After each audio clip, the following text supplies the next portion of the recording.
estudiar la influencia de la diabetes sobre los niveles de la presión arterial. ¿Cuáles son los niveles que van a cambiar la presión arterial? Por tal, esta nos va a dar una respuesta a lo que queremos estudiar.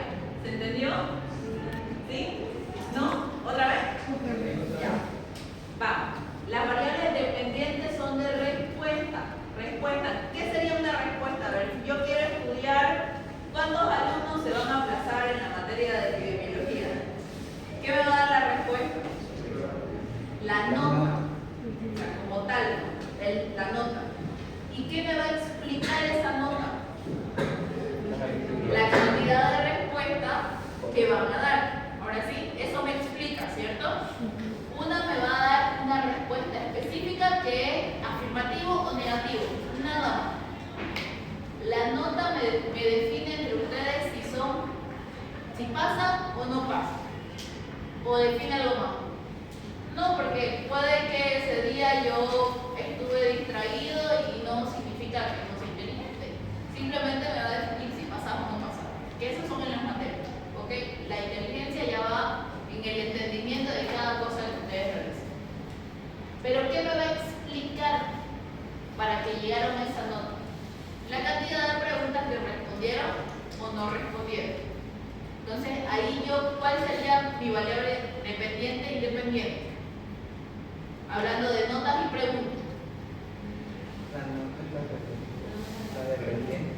La nota de la respuesta, por tal, va a ser dependiente. Y la cantidad de respuesta va a ser independiente. ¿Ahora sí? ¿Se entendió mejor? Volvamos a trasladarlo a esto. Se quiere estudiar la influencia de la diabetes sobre los niveles de la presión arterial. Cuando vemos diabetes, ¿qué vemos? Con o sin diabetes, ¿cierto? Nada más, no vemos más. Porque ahorita estamos viendo los niveles de la presión. Entonces, en la diabetes vamos a tener sí, no. ¿Y en la presión arterial? En la presión arterial vamos a tener si está normal o está hipertenso, porque vamos a ver todo eso. Y a esto tenemos todavía hipotensión. O sea, ¿cuáles son las que van a fluctuar? La presión. Esta va a fluctuar.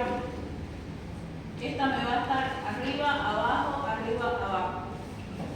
Y de estas que van a estar arriba, abajo y van a fluctuar todo el tiempo, vamos a ver si tienen o no diabetes. Entonces, solamente tenemos sí, no. Pero en esta vamos a tener rangos como tal. Nuevamente, la variable dependiente es la respuesta. La dependiente, ¿cierto? Y la independiente va a ser, ¿qué le dije ahí? La explicación. Bien. Entonces, ¿te quiere estudiar la influencia de la diabetes en la presión arterial? ¿Cuál era cuál? La presión arterial es la dependiente, porque esta nos va a dar la respuesta si es que estamos en el estudio correcto, sí o no. Porque supongamos que nuestra hipótesis de nosotros es todos los pacientes con diabetes tienen hipertensión arterial. Esa es nuestra hipótesis. Entonces, ¿qué quiere decir? Que nosotros vamos a tener que buscar a los pacientes que estén con hipertensión y diabetes. Porque es la diabetes la que nos va a explicar dentro del caso que estamos haciendo. ¿Se entiende ahora? ¿O siguen chipados? ¿En qué te chipados? No vean en todo porque los mato. ¿En qué ahora? ¿Se entiende? Sí. A mí me confundió porque dijo en la independiente va a ser la cantidad de respuestas que nos va a dar, y en la dependiente va a ser la respuesta en sí, y ahora ahí en la En la independiente es la explicación. ¿Por eso? Más antes lo dijo así. Por eso, la dependiente ahí dice, ¿no? Variable de desenlace de respuesta. Y la independiente de la exposición o explicación explicativo. Quizás lo dije al revés, perdón, ¿qué puede pasar? De todas formas. Entonces, la dependiente va a ser de respuesta y la independiente de explicación. Si yo hago una hipótesis, porque a eso va, ¿no? Dijimos que las que son dependientes e independientes son para la hipótesis, son respuestas de hipótesis. Cuando hablamos de dependiente, nos va a dar la respuesta a lo que queramos intentar estudiar. En este caso, dice, se quiere estudiar la influencia de la diabetes sobre los niveles de la presión. ¿Diabetes en cuánto está? ¿Cuándo podemos decir que un paciente es diabético? 120 para. Cuando Bien, en realidad. 126 No, habla, dale. cuando está encima de 126 y ayuda. Normalmente cuando está ya en 101 nosotros podemos hablar de diabetes con el paciente, pero no le certificamos hasta que veamos todo un mes y decirle a ver qué es lo que comió, qué es lo que pasó, se y demás. Y esto hasta casi 125, ¿cierto? Podemos todavía manejarlo de forma dietaria, o sea, no medicamentosa. A partir de 126, y si son todo el tiempo, o sea, normalmente al paciente le decimos que cada semana se haga, si no es que tuviera el aparato que es el glucómetro, que debería hacerlo unos 10 días por lo menos de todos los días, pincharse y mostrar una libretita, lo mismo que la presión arterial. Con el paciente que tendemos a pensar que es diabético, pongámosle que este paciente también tiene como antecedente que el papá es diabético, o el abuelo es diabético, o la mamá es diabética. Entonces ahí sospechamos más. Y ahí ya a partir de 126 miligramos de cilindro, aquí ya es farmacológico. Este es no farmacológico. Pero aún así se lo considera diabetes. Y eso es lo que da chip, espero que me vea, pero es que la Organización Mundial de la Salud todo el tiempo lo pone y lo saca. Pone información y saca información, pone información y saca información. ¿Por qué? Porque siempre hay peleas sobre esto. Si yo les digo a ustedes que están con sobrepeso, ¿están con una enfermedad, sí o no?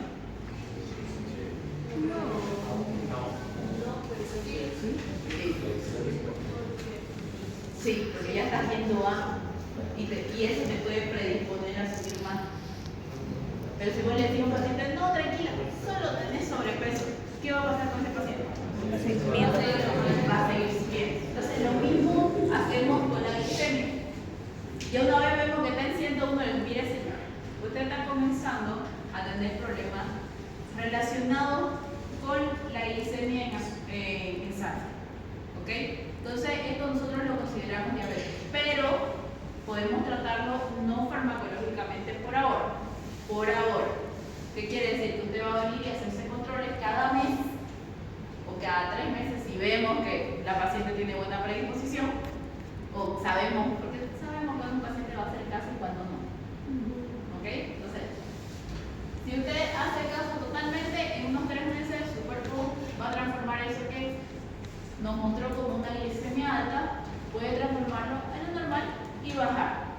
Pero si usted no se cuida, exceptuando los días de cumpleaños, que es normal que todos consumamos azúcar, es normal que todos comamos un churrasco con cerveza, con torta, es normal que haya exceso, pero exceptuando esos días el cuerpo debería poder regular.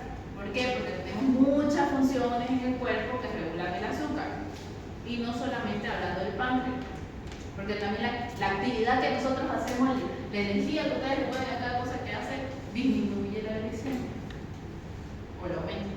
En mi caso lo aumenta hasta las 2. Entonces, de esa forma, ¿ven? Entonces, si yo le digo al paciente que no tiene diabetes, es como decir, usted tuvo preinfarto. ¿Ustedes creen que existe el preinfarto?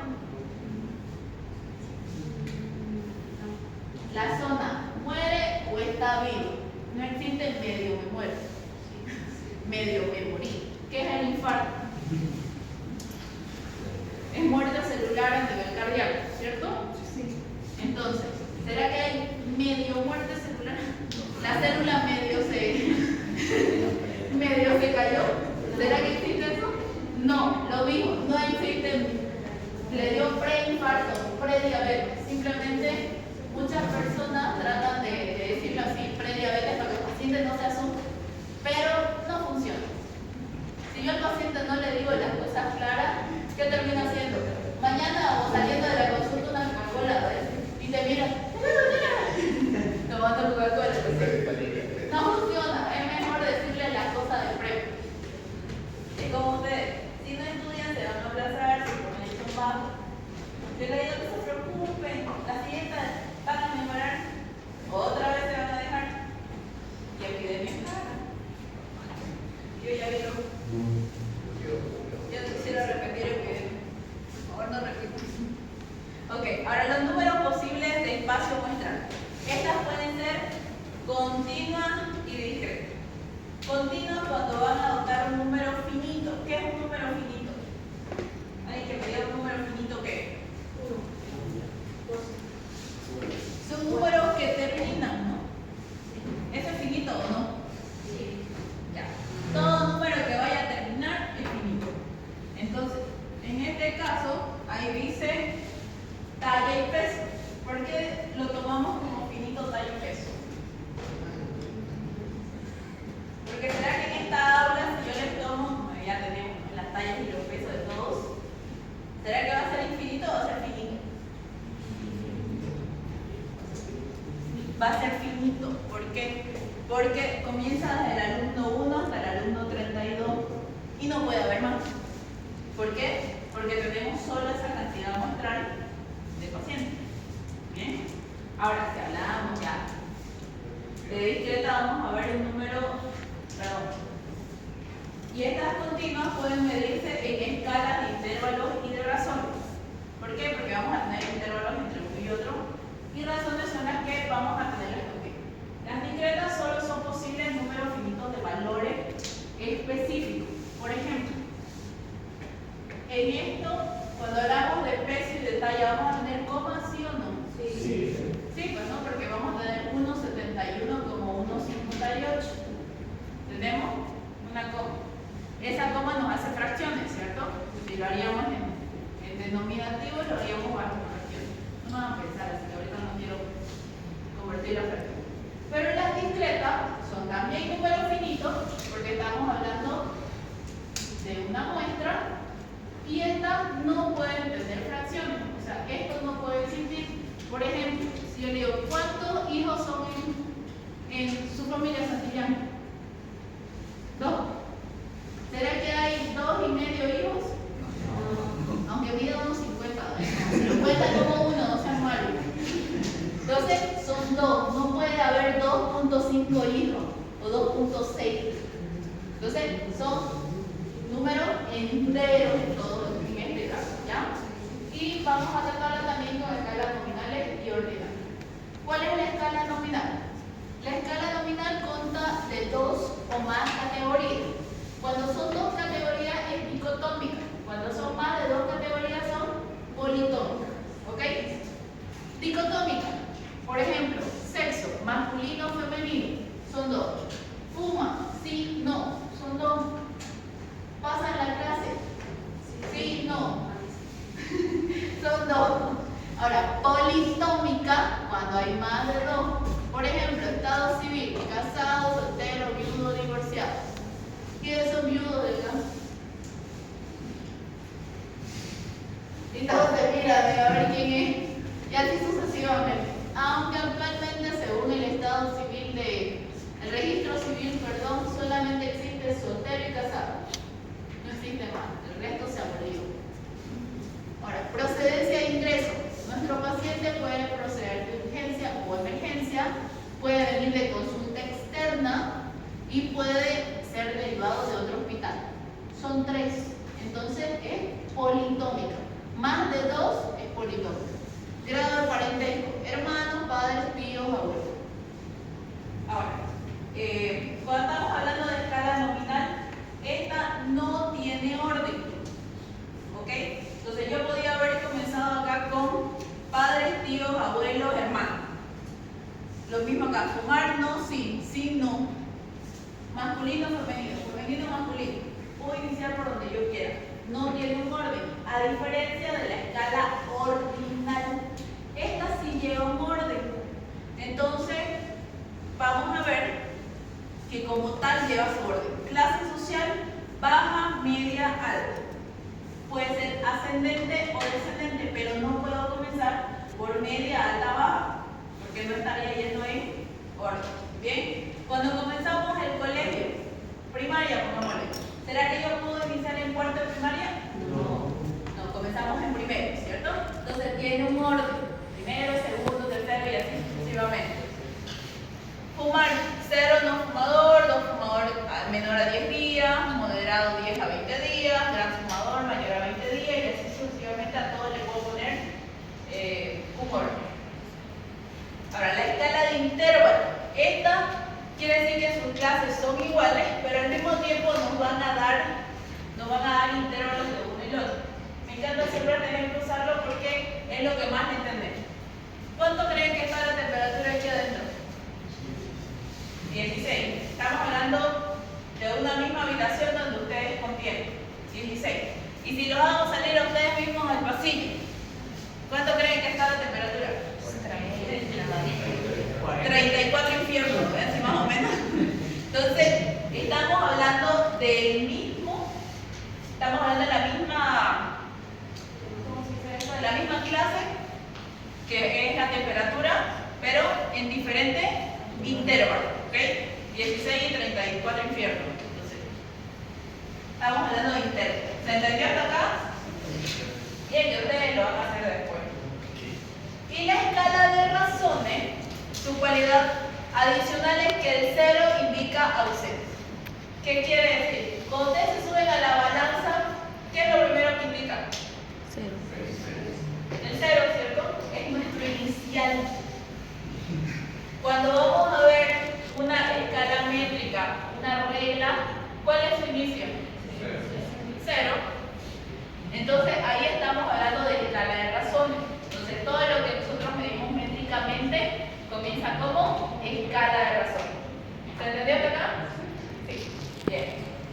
Ahora, la escala de intervalos y razones se llaman también escalas continuas, métricas o dimensiones. Cuando le recogí una variable continua, que es de escala de razones o intervalos, no podemos recoger a partir de un límite. Por ejemplo, las cargas virales a partir de 100.000 son las que nosotros recién comenzamos a escribir. Si se mantiene esa observación en el análisis, se comporta como variable ordinal. Tipos de variable entonces. Tipo de escala, este es por si acaso como resumen. Tipo de escala nominal, vamos a ver que la operatividad es igual-desigual. Estas son mutuamente excluyentes y exhaustivas entre ellos. Ordinal, cuando hablamos de jerarquía, estábamos hablando de un orden, ¿cierto? De mayor a menor o de menor a mayor. Por tal, su requisito es que debe estar escalonado. El de intervalo son comparaciones entre ellos. Hablamos de lo mismo en diferentes situaciones. Por ejemplo, las notas que tienen los estudiantes de quinto semestre en la materia de epidemiología y en soporte vital básico. Son ustedes mismos, pero en 2 materias. Y se pueden hacer comparaciones. Y ahí vamos a tener intervalos. Y de razones cuando comparamos de forma continua todo lo que vamos a realizar y el 0 es absoluto. Otra forma con la que ustedes pueden saber si están en qué variable están, podemos decir los valores posibles de la variable son infinitos cuando la escala de medidas será continua de intervalos de razones si existe el 0 como absoluto. Cuando la respuesta sea negativa a esta, pasamos a la segunda pregunta. ¿Están los posibles valores ordenados entre sí? Si la respuesta es sí y es tan ordenada, pues son la escala ordinal. Si no están ordenados, se da la escala nominal. Luego tenemos las representaciones estadísticas, próximo 7. Son los métodos empleados para organizar ya todo esto que tenemos y pueden ser tanto en tabla como en gráfico. Las tablas son sencillas y claras de agrupar pueden estar según la cantidad de datos y nos va a ser importante para el manejo lógico de la disposición. Ustedes ya saben armar las tablas donde ponen números, nombres y las características que ustedes quieran conocer o dar a conocer, depende de su estudio. ¿Se acuerdan que cuando hicimos lo de Jon Snow, hicieron su tablita? Quiénes si trabajaron, quiénes no trabajaron y demás. ¿Ok? Ahora, los gráficos es algo con lo que ustedes en salud pública trabajaron conmigo y lo vimos, pero vamos a, de forma rápida, para que ustedes puedan irse a comer, se las voy a nombrar y ustedes las van leyendo mientras comen y después las vamos a ejecutar, ¿les parece? Para que tengan un poquito más de tiempo, porque si no, se les va a acabar el almuerzo. Sí. Entonces, ¿para qué nos sirven los gráficos? Nos van a permitir visualizar la información y sus relaciones. Es una forma ilustrativa y clara de ver los datos y una forma creativa y artística de la presentación. Ustedes lo hicieron y mostraron las tortas, que esa es una de las formas gráficas existentes. Por tal, los tipos de gráficos que tenemos: diagrama de barras, gráfica de barras, simples y compuestos, histogramas de tronco y hoja, pirámide poblacional, diagrama de líneas, polígono de frecuencia, diagrama circular, diagrama de cajas, gráfica de puntos, diagrama de dispersión y distribución de frecuencia. Y asimismo, creo que este tema ustedes ya lo tienen en la plataforma. ¿Sí, no? A ver, revisen si lo tienen o no. Yo me acuerdo de eso. Curvas epidémicas que proveen una presencia visual de la magnitud de un brote a lo largo de un periodo específico y puede ofrecer claves fundamentales sobre su aparición y duración. Aquí tenemos la frecuencia absoluta y la frecuencia relativa. Y vamos viendo, por ejemplo, acá tenemos desde el 12 de junio hasta el 20 de julio, que serían las fechas de aparición de los brotes de infección por Escherichia coli. Entonces, aquí vemos la cantidad de casos. Entonces, estas son las barras con las que podemos representar y vamos viendo por día qué cantidad de casos hubo. Igual se vieron un poquito de estas barras cuando nosotros comenzamos el COVID, aunque lo hicieron más en circular para ver quién fallecía, quién está vivo, cantidad de niveles. ¿Okay? Los histogramas son muy parecidos a las gráficas de barra, pero esto tenemos ya intervalos y frecuencias denominados en una tabla a un costado, para que se puedan visualizar de mejor forma. Y manejamos intervalos entre las barras que nos mueven. El diagrama de tronco vamos a utilizarlo de mayor forma para ver la cantidad de similitudes que tengamos, donde la línea vertical es el lado izquierdo y se coloca el primer dígito uno debajo del otro. Si ven, son numerados y uno consiguiente al siguiente, perdón, aquí era 6. Y frente a cada uno de estos, que serán las hojas, vamos a ver de menor a mayor clase de lo que estemos estudiando. Por ejemplo, la cantidad de filas que tengo ahora en el aula de asientos será mi tronco. Y acá podría yo poner la cantidad de niños y niñas que hay, o sea, varón y mujer. Pongámosle que al varón le ponemos 1 y a la niña 2, entonces vamos a poner 1, 1, 1, 1, 2. 1, no como el varón era 1, perdón, 2, 2, 2, 2, 1. 2, 1, 2, 2, 2, 2, 1. Y así sucesivamente. ¿Por qué? Porque todos van a ser la hojita del denominativo con el que estoy trabajando. ¿Se entiende? Es muy normal, muy común cuando queremos hacer conteo de personas por estaciones. O sea, así como ahorita están, yo quiero saber cuántas mujeres y cuántos niños hay. Puedo contarlos, sí, pero no voy a saber dónde están situados. Entonces yo los cito de esa forma. Y yo si lo escribo de esa forma, entonces yo sí le voy a entender. Y otro que esté estudiando, que sepa de medicina y estadística, entiende dónde hay niños y dónde hay niñas. Entonces directamente de todas las niñas que tienen tal fila, tal, por favor. Entonces puede ser más fácil. Ya, más sencillo de hacer estadística. La pirámide de población. Esto es algo que me imagino que todos han visto. Me imagino que todo el tiempo andan revisando y en lo que ustedes vieron de revisión de artículos muestran bastante pirámide de población dependiendo de la población de estudio. Esta que ven acá es del mundo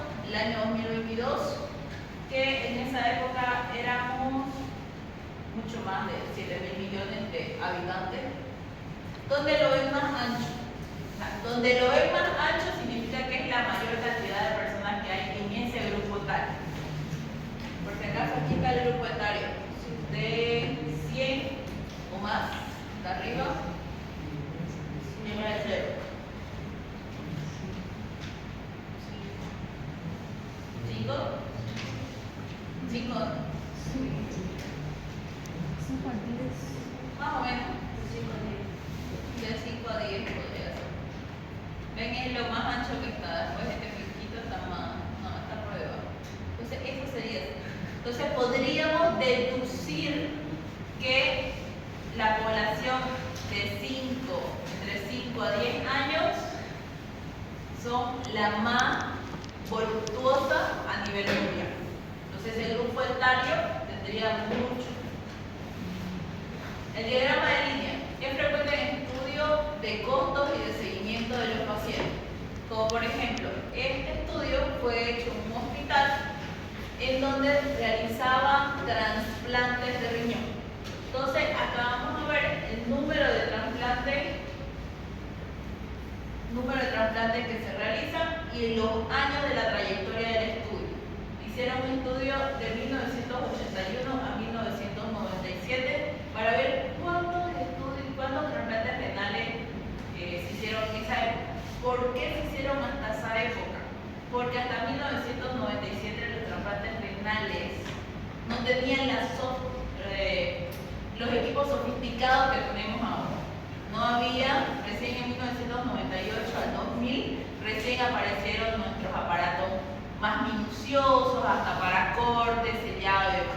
Entonces, en toda esa época quería saberse cuántos trasplantes se hizo, hablando que en esa época los trasplantes eran corte, meta. No había anatomía como tal, no había precisión como tal, aunque yo siempre voy a decir esto, no es el equipo, tiene que ser el cirujano. Igual que ahora les vengo diciendo a los niños, espero ustedes se lo hayan metido bien en la cabeza. No es el estetoscopio Lindman el que les va a hacer escuchar mejor, es el entrenamiento de sus oídos el que les va a ayudar. Entonces, lo mismo con esto. Pero hubo un médico que tenía su punto de, no, ahora nosotros hacemos más trasplantes, tenemos menos contraindicaciones o menos problemas contraproducentes a la cirugía. Y se vio que no. Porque si se dan cuenta acá, de haber comenzado nada en 1981, fueron subiendo hasta casi más de 100 casos en 1993 al 95. Entonces, trasplantes renales son súper difíciles, pero aún así sí. Y los diagramas de líneas superpuestas nos van a ayudar para ver estudios de comparación. ¿Por qué? En este caso era un estudio de los pesos de los recién nacidos por el control de embarazo en madres con hábito de fumar o sin hábito de fumar. Entonces se vio que el más oscurito es sin hábito de fumar y el más delgado con hábito de fumar. Si no tiene hábito de fumar, el peso del recién nacido va a ser mayor al que de las mujeres que tienen el hábito de fumar. Estamos hablando de fumar dentro del periodo de embarazo. ¿Okay? Porque puede ser que aquí haya habido alguna mamá que fumaba, pero durante su embarazo se cuidó. Entonces, no, solamente lo del control del embarazo. Entonces se hizo esa suposición y pues esto, el diagrama de líneas superpuestas nos lo va a demostrar. Los polígonos de frecuencia. Esta es una curva de distribución de frecuencias o datos continuos que también nos van a mostrar cómo vamos superponiendo con los intervalos en un trabajo que vamos a acumular. Entonces vamos viendo que es muy parecido al histograma, solamente que vamos a tener una línea que en algún punto del estudio simplemente lo vamos a denominar.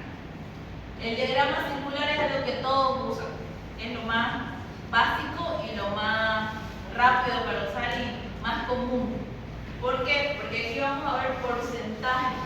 Vamos a tomar como un total todo el diagrama circular o toda la torta y de ahí vamos por porciones a lo que estemos estudiando, vamos a ir dividiendo esto.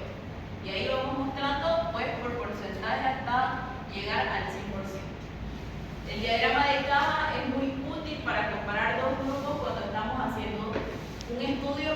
ver y determinar si hay sesgo o no. ¿Qué quiere decir? Que mientras la caja se permanece al centro, significa que no ha existido sesgo o no ha existido manipulación de algún tipo de estudio. Y en este caso, de este estudio, pareciera que sí ha habido sesgo para la cantidad de edad o se hizo mal la selección de edad cuando se comenzó a hacer el estudio. Los gráficos de puntos son gráficos sencillos que permiten comprobar la forma de visualización y vemos que estos van a controlar las proporciones acumuladas en una variable de una distribución de normas. Vemos que si los puntitos están yendo junto con una línea de 45 grados, entonces decimos que el estudio está bien dispersado y no tenemos probabilidad de acumulación observada. Cuando hablamos de diagramas de dispersión, como en este caso de este ejemplo, vemos la expectativa y la percepción. Entonces siempre les pregunto, ¿será que sus expectativas de medicina es lo mismo que la percepción que tienen actual? ¿Las expectativas que tenían cuando iniciaron? No. ¿Las expectativas superan la realidad? ¿Por qué? A ver, cuéntenme por qué. ¿Será que es peor de lo que pensaron? ¿No? Esperen el internado. Ay, el internado. Ok. Y la distribución de frecuencia, que es la última, va a dar una medición de cada variable. Vamos a ver cómo la organización tabular, donde se obtiene la frecuencia de cada valor según la forma, localización y dispersión de los datos puede ser bimodal, asimétrica positiva y asimétrica negativa. Bimodal cuando hay un mayor número de puntajes en cada uno y nos muestran como dos picos. Tendría que ser de esta forma. Pasa. Ahí. Asimétrica positiva cuando solamente es un pico pero lo tenemos en ascenso como lo vemos en la imagen. Y asimétrica negativa si estuviera iniciando y de ahí lo hace invertido. Lo mismo pero en la parte de abajo. Entonces la representación gráfica puede ser la variable cualitativa, utilizaremos diagrama de barras, diagrama circular, en la cuantitativa discreta, diagrama de cajas, de puntos, de líneas y de barras, y la cuantitativa continua, histograma, polígono de frecuencia, diagrama de dispersión con dos variables. Bien, pueden ir a almorzar.